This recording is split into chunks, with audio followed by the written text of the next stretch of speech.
Você tem acompanhado aqui no Jornal da Record News uma série de entrevistas sobre perspectivas para o ano de 2017. E nós vamos falar um pouco a respeito da área trabalhista. Para isso, eu convidei o advogado, Dr. Solon Cunha, que é advogado do escritório Matos Filho e também professor da Escola de Direito da Fundação Getúlio Vargas. Dr. Solon, muito obrigado pela gentileza. Bem-vindo aqui no Jornal da Record News. Obrigado, Solon. Muito obrigado. Solon, nós falamos aí em PEC dos gastos. Estamos falando de reforma da Previdência Social, mas até agora não se falou ainda, pelo menos materialmente, né, numa reforma trabalhista.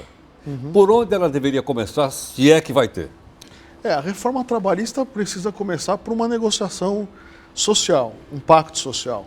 As centrais sindicais, que agora estão teoricamente na oposição, têm feito muita resistência a uma facilitação da reforma trabalhista. Eu acredito que no começo do ano nós temos uma pauta, uma janela de oportunidade muito grande para as pessoas se entenderem. O desemprego no Brasil está muito grande, nós precisamos efetivamente retomar a economia e retomar o nível de emprego. Então eu acho que o primeiro caminho seria a negociação sindical, o restabelecimento da conversa com as relações sindicais e o negociado sobre o legislado, ou seja, as partes pactuarem aquilo que é importante para elas, na base, na sua fábrica, no seu local de trabalho, e criar boas negociações nesse aspecto. Agora, Solon, não vai haver uma resistência grande dos sindicalistas sobre essa questão, né? Do pactuado estar acima daquilo que é legislado? A gente já trouxe aqui os livros sindicais. Sem dúvida. Eu não vejo por quê, porque no fim do dia, se o sindicato não assinar, não sai acordo, né? Eu vejo isso como um fortalecimento do sindicalismo brasileiro. Está na hora dos empresários e dos sindicatos terem responsabilidade pelos empregos, pela gestão da economia, pela produtividade e sentarem para negociar. Veja, há exemplos, quando se fala disso, os exemplos são sempre ruins. Há exemplos muito positivos. O trabalho aos domingos, por exemplo, né? O setor de comércio, nos finais de semana, quer trabalhar. Então, nada impede que eu dê uma folga segunda, terça, quarta, negocie isso com esses empregados. O setor de saúde, que tem plantões de 12 por 36, uma insegurança jurídica enorme. Tem hora que o Tribunal Superior do Trabalho diz que é possível essa jornada, tem hora que diz que não. E os hospitais trabalham assim desde que eu nasci. E alguns hospitais têm essa dívida, outros não têm. Quer dizer, isso precisa ser esclarecido, precisa acabar com isso. Agora, sem esse esclarecimento, a gente pode imaginar que o passivo trabalhista das empresas aumenta? O passivo trabalhista das empresas no Brasil é incalculável. Incalculável? É incalculável, na minha opinião. Porque é uma insegurança total. A zona cinzenta é muito grande. Veja, se você pegar o relatório do Tribunal Superior do Trabalho e analisar quais são os maiores devedores da Justiça do Trabalho, são empresas grandes, muitas delas até multinacionais. Ora, atribuir a essas empresas uma má gestão é um erro de avaliação. Vamos pegar Banco do Brasil, Caixa Econômica, Itaú, Bradesco, grandes empresas estão lá nessa lista de maiores, não devedores, mas de maior número de ações. Ora, não é possível que essas empresas que são líderes nos seus segmentos sejam ruins na gestão. É que há uma zona cinzenta muito grande, e aqui se muda o passado. A jurisprudência do TST mudou com a mudança da composição dos membros da Corte. Então, o governo Lula e o governo Dilma foram alterando os ministros e houve uma mudança de entendimento no Tribunal Superior do Trabalho, que resultou numa mudança do passado. Quer dizer, então, você tinha uma empresa com uma conduta assegurada, que a jurisprudência seguia, essa jurisprudência mudou e retroage as datas das ações antigas que você tinha e muda o seu passivo. Quer dizer, o Brasil é líder de processos trabalhistas. É um número incalculável. Eu outro dia me surpreendi recebendo de um cliente uma notificação para um processo cuja audiência é em 2018. 2018? 18! Final de 2017, começo de 2018, mas já estão marcando audiência. Que haja uma arbitragem? Eu acho que está na hora de ter mecanismos alternativos de solução do conflito trabalhista. A Justiça do Trabalho, enquanto sistema, ela não está dando conta. Tem juízes afastados por doença profissional, por estresse, por síndrome do pânico.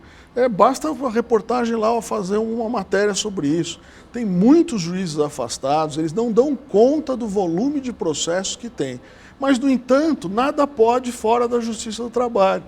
Então há um certo monopólio que essa justiça tenta impor ao cidadão E ela faz um trabalho social imenso, mas não é possível que as pessoas não tenham condição uma coisa. de compor. Se as empresas cumprem o que está na lei trabalhista, como é que os empregados ainda entram na justiça e ganham? Ou pelo menos alguns ganham? Vamos lá. Batida do cartão de ponto 5 minutos antes, 5 minutos depois. Uniforme. Na nossa época, dar ou não uniforme era uma coisa muito simples. Sim. Hoje se discute a hora que o empregado troca o uniforme, se é antes ou depois da jornada, se ele pode vir com o uniforme de casa ou se ele tem que trocar na empresa. Agora está se discutindo quem é que lava o uniforme do empregado e que tipo de produto vai usar. Ou seja, se cria uma sofisticação em torno de um assunto tão simples que solta muito da realidade da lei. Aquilo que a lei previu não é nada conforme com a jurisprudência que hoje está se estendendo. Então eu tenho uma sofisticação das interpretações na Justiça do Trabalho que nem a mãe de Iná conseguiria prever o que vai acontecer no futuro. Essa que é a verdade. É imprevisível.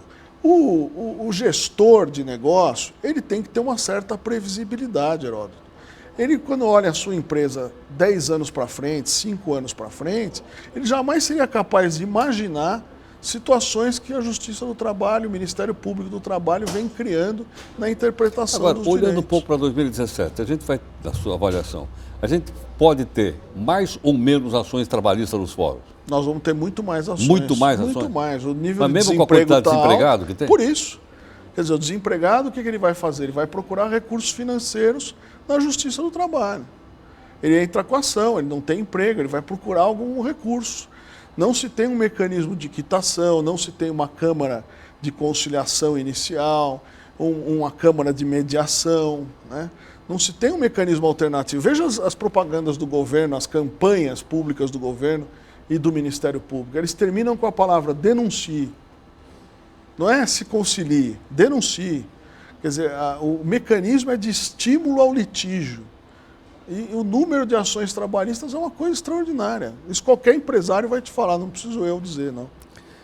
Solon, fica mais distante aqui conosco, claro, que a gente vai conversar um pouco mais. Prazer. Bom, nosso convidado é o Dr. Saulo Cunha, que você está acompanhando aqui conosco, falando aí um pouco sobre a perspectiva da legislação trabalhista para 2017, que certamente vai estar no Congresso Nacional, certamente a gente vai ter mais oportunidade de falar a respeito disso, mas a gente já queria começar a falar agora.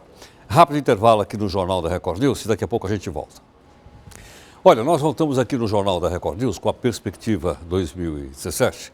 Nosso convidado é o advogado Dr. Saulo Cunha, que é do escritório Matos Filho e professor da Escola de Direito da Fundação Getúlio Vargas, e ele está aqui gentilmente conosco. Saulo, mais uma coisa que a gente olhando aí para o futuro. Salvo engano, a carteira de trabalho deve ter surgido em 1942, é mais velha que eu. Isso. É ou não é? Você que está dizendo. Mas é verdade, ela é mais velha que eu, 1942. Não era o caso de se mudar essa carteira de trabalho? Olha, essa carteira de trabalho está presa à figura de Getúlio Vargas. E é uma bandeira, no meu modo de ver, não moderna. Se você perguntar a qualquer menino da geração millennium aí, ele vai dizer por que não tem um chip, por que não tem uma carteira profissional. A carteira da Ordem já é uma carteira de chip, do CREA, do Conselho Regional de Medicina. Todos os conselhos regionais já têm uma carteira com chip que armazena os seus dados. A carteira de trabalho não, ainda é um livrinho, né? Que todo mundo perde, está na quarta via, quinta via. Amassa, estraga. E não tem informação nenhuma, as informações são muito ruins, sempre ilegíveis. Então está na hora de ter uma modernização. Nós estamos aí diante de um e-social, né? Todos os mecanismos do INSS, Fundo de Garantia, Receita Federal, tudo é digital. Tudo. Então estava na hora da carteira de garantia você até recebe em casa. Em casa a carteirinha do cidadão, do empregado. Quanto você tem lá. Isso. Seria importante você ter a carteira de trabalho no mesmo sentido, né? Um chip aplicativo. Poderia ser usado como cartão de ponto, poderia ser usado como crachá na empresa. Quer dizer, teria uma aplicabilidade muito maior do que a carteira. Tinha pensado até como crachá na empresa? Exato. Não haveria necessidade de ter um outro crachá? Ter um outro crachá, você poderia pôr junto com o crachá, bater o cartão de ponto com o seu chip.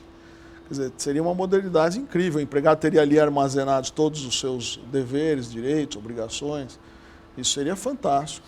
Agora, Solon, Ainda olhando para 2017, vai voltar o debate em torno da terceirização do trabalho? Sem dúvida. Esse é um Principalmente tema, para a chamada atividade fim. é um tema importantíssimo. A atividade fim nós somos hoje incapazes de definir o que é atividade fim. Você pega o mercado da construção civil. Hoje, rapidamente falando, você para construir um prédio procura alguém que faça um mapeamento do seu terreno, da compra, estrutura, fundação. Cada situação desta é uma empresa especializada. Pega a atividade agrícola, né? As máquinas agrícolas são caríssimas.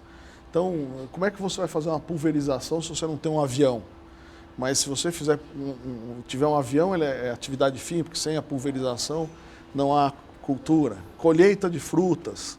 Tudo isto tem empresas especializadas que fazem isso de uma maneira muito competente. Agora, por que a resistência? Por causa da questão sindical, Heródoto. Sindical? Sindical. A terceirização, enquanto eu tenho um monopólio de uma atividade fim definida e preponderante, o sindicato é monolítico. No momento em que eu tenho várias atividades, eu vou ter um fatiamento da atividade sindical e os sindicatos não querem. Para você ter uma ideia, há estudos, a CBPI outro dia de Brasília me mandou um estudo dizendo que o sindicalismo laboral arrecadou 10,2 bilhões para os empregados e 2,2 bilhões para os empregadores. Ou seja, a contribuição sindical, somadas às centrais sindicais e o sindicato de trabalhadores, é 5 vezes o da indústria. Mais de 10 bilhões? Mais de 10 bilhões são dados da CBPI no relatório anual dela. Agora, você acha que é difícil, por exemplo, uma organização sindical por empresa? Haja vista que muitas vezes numa empresa você tem várias categorias diferentes, também aquilo é fatiado. Eu acho que essa seria uma permuta inteligente no Congresso Nacional. As centrais sindicais estão tentando colocar a comissão de fábrica e a taxa de negociação como condição para aceitar a terceirização, né? Então eu acho que seria inteligente uma negociação sindical. Agora, a reestruturação do sindicalismo brasileiro, eu acho que nós não vamos ver não, Heródoto. Não vamos, né? Nós estamos muito... Porque, inclusive, você percebe que os líderes sindicais brasileiros são muito jovens. Principalmente na área patronal. Esse é um defeito também. Na área patronal, também. Mesma coisa. O pessoal fica há décadas lá. Vira feio. De um lado e do outro. De um lado e do Vira outro. profissão aquilo. É verdade, é verdade. E agora nós vamos ter um sentimento interessante, que é a internacionalização do sindicalismo brasileiro. As duas maiores centrais sindicais globais, que é a IUTC e a Union, a Industrial, as duas têm presidentes eleitos brasileiros. O ex-presidente da CUT agora é presidente de um, e o Walter Sanches, dos metalúrgicos do ABC, é presidente da outra, da Industrial. Eu imagino que quando essa mudança de governo ocorreu, eles voltaram ao Ninho, o Ninho estava ocupado, então eles foram à internacionalização. Hoje eles são presidentes de duas grandes centrais sindicais internacionais que em 2017 vão aterrissar em solo brasileiro. E eu não sei o que vai ser. Esse é um tema que a reportagem poderia apurar. É um tema interessante você trazer os dois aqui para ouvir deles as propostas. Que outro tema você acha que é relevante para 2017 na área trabalhista? Olha, eu acho que contratos. Contratos. Eu acho que a economia está mudando no mundo inteiro. Você vê aí o efeito Uber, né? A mudança que foi. Quer dizer, na verdade, quem contrata a Uber é o motorista, né? É uma coisa interessante, ele contrata a plataforma e a Justiça do Trabalho, o Ministério Público, outro dia marcou uma audiência pública para entender como é que funcionam essas plataformas. E tem aí outras, entrega de restaurantes, enfim, tem N exemplos para trazer, a Log, Motoboys, tem N exemplos para trazer aqui. Então, esses trabalhadores que a Europa chama de trabalhadores independentemente, economicamente independentes, esses trabalhadores hoje não querem ser empregados, né? Você tem plataformas que organizam desenhistas, contadores, e que você vai lá dar o serviço on demand, né, que eles falam. Sim. Então o empregado se dispõe a trabalhar aquele momento, vai e volta, trabalha e vai embora. Recebe e vai embora. Recebe e vai embora. Essa juventude não quer ter muito horário, não quer trabalhar em casa, em home office. Então eu acho que essa demanda vem para o Brasil agora, vai ser uma nova revolução industrial, está no mundo. E eu acho que esses contratos brasileiros muito engessados são totalmente contra essa economia mundial. Nós vamos perder produtividade em relação ao mundo. Então, feiras, eventos, tem N exemplos de contratos intermitentes, contratos a prazo determinado, que poderiam ser celebrados e acabar com essa pejotização do Brasil, né? Porque a gente finge que não existe. Lógico. Pega a população economicamente ativa e compara com os empregados e verifica que as pessoas estão com mecanismos alternativos. Isso cria uma economia informal gigantesca em torno disso. E é um problema sério. Doutor Solon, obrigado pela gentileza. Imagina, o prazer foi todo meu. Obrigado. Um abraço.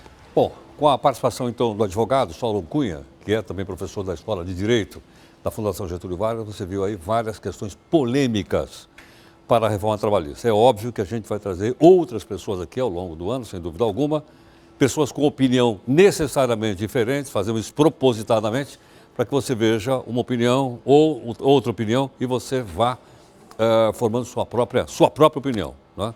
Como, por exemplo, os líderes sindicais temos trazido constantemente aqui no jornal. Rápido intervalo, voltamos já já.